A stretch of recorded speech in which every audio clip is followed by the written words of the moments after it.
En septembre 1954, la France est traversée par une vague d'observations d'objets volants non identifiés sans précédent. C'est dans ce contexte troublé qu'un événement marquant se produit à Carouble, un petit village du Nord, à la frontière belge. Dans la nuit, Marius de Wilde, ouvrier métallurgiste réputé sérieux, se rend près d'un passage à niveau lorsqu'il aperçoit une lueur intense posée sur les rails.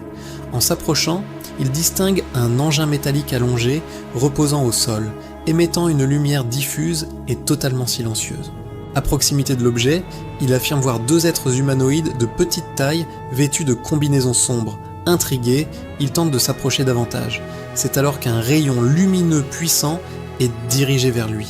En une fraction de seconde, il se retrouve paralysé, incapable de bouger ou de crier tout en restant conscient.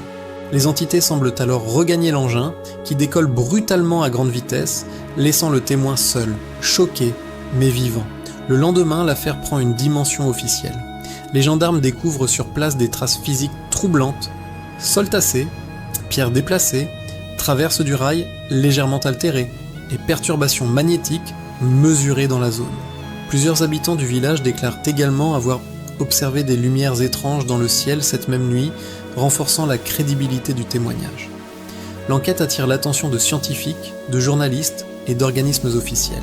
Si certaines hypothèses évoquent un canular ou une confusion, aucune explication rationnelle ne parvient à rendre compte de l'ensemble des éléments observés, notamment les traces matérielles laissées sur le terrain.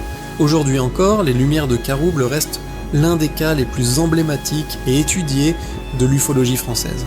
Un atterrissage présumé, des témoins multiples, des preuves physiques, autant d'indices qui continuent d'alimenter le débat. Plus de 70 ans plus tard, une question demeure sans réponse. Qu'est-ce qui s'est réellement posé cette nuit-là, au cœur d'un champ du nord de la France ?